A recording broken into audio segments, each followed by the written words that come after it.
जैसा कि दोस्तों आप लोगों को बहुत दिनों से इंतज़ार करना पड़ा पावर स्टार पवन सिंह के गाने का लेकर।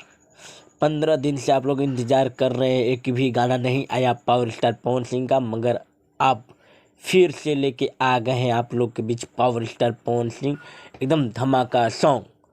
अभी फ़िलहाल में ही शूट हो चुका है गाने का। 15 दिन से थोड़ा से रेस्ट कर रहे थे पावर स्टार पवन सिंह और अब तुरंत शूट हो चुका है। बहुत जल्द पावर स्टार पवन सिंह आप लोगों के बीच लेके आ चुके हैं एकदम अलग अंदाज में, एकदम तहलका मचाने वाला चीज़ एकदम लेके आ रहे हैं।